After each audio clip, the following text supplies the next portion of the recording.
સુરતમાં દેશી દારૂના અડ્ડા ઉપર ફરી એક વખત કોંગ્રેસ દ્વારા જનતા રેડ કરવામાં આવી છે। ઉગત કેનાલ વિસ્તાર ખાતે ચાલતા દેશી દારૂના અડ્ડા પર કોંગ્રેસના પ્રમુખ સહિત કાર્યકર્તાઓએ અચાનક રેડ કરી હતી। કોંગ્રેસની રેડની જાણ થતાં જ રાંદેર પોલીસ પણ દોડતી બની ઘટના સ્થળે પહોંચી હતી। રેડ દરમિયાન અડ્ડા પર હાજર લોકો હાથમાં દારૂની બોટલ લઈને ભાગતા નજરે પડ્યા હતા, તો કેટલાક બૂટ અને ચપ્પલ મૂકીને ફરાર થઈ ગયા હતા। અચાનક રેડ થતાં દારૂના અડ્ડા પર ભારે અફરાતફરી મચી ગઈ હતી। પોલીસે સ્થળ પર પહોંચીને બુટલેગરો સામે કાર્યવાહી હાથ ધરી હતી। રેડ દરમિયાન મોટી સંખ્યામાં દેશી દારૂનો જથ્થો ખુલ્લેઆમ મળી આવ્યો હોવાનું સામે આવ્યું છે। કોંગ્રેસ દ્વારા શહેરમાં ચાલતા ગેરકાયદેસર દારૂના અડ્ડાઓ સામે સતત રેડ ચાલુ રાખવાની ચીમકી આપવામાં આવી છે। કોંગ્રેસના પ્રમુખ વિપુલભાઈ ઉટનાવાલાની આગેવાનીમાં કોંગ્રેસ દ્વારા આજે જનતા રેડ કરવામાં આવી છે અને રાંદેર ઉપર પોલીસ આવી ગઈ છે। સીસીટીવી કેમેરા છે, બધા સીસીટીવી કેમેરા બી સાહેબ લાગ્યા છે।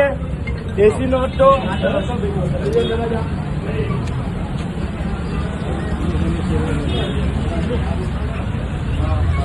કોલ લાગ્યો, એને કોલ આવ્યો ને કેટલી વારમાં પીસીઆર આવી છે તમે કહો તો પેલી બેન પછી બેનને પૂછી બેન ફોન કરી પછી આ બેન જે વાત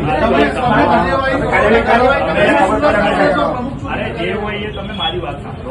હા ભાઈ તમારે જે થતું છે કાયદેસર, પણ એ ભાઈ જે ખોટી વાત એ વાર્તા ના કરે કઈ બરાબર છે, ખોટી વાર્તા નહીં કરો। અંદર જાઓ हेलो हेलो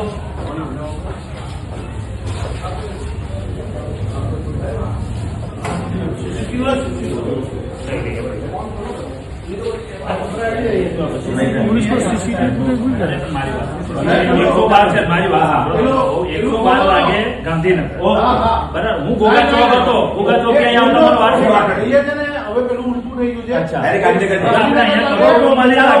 પોલીસ ની સમય પર આવી ગઈ છે। 112 માં કોલ કર્યા પછી બરાબર ચલાય છે ગોગા ચોક થી પીસીઆર વાનમાં આ સાહેબ આવી ગયા છે।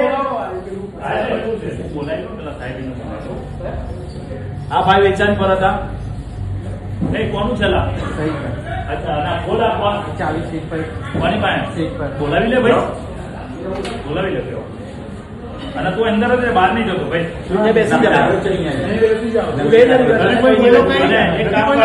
બધું ભેગું કરી લે પેલા અને ફોન કર બધું લઈ લે જોખમ બોખમ લઈ લેજે ભાઈ, આપ લોગ દેખ લો। હા એ પૈસા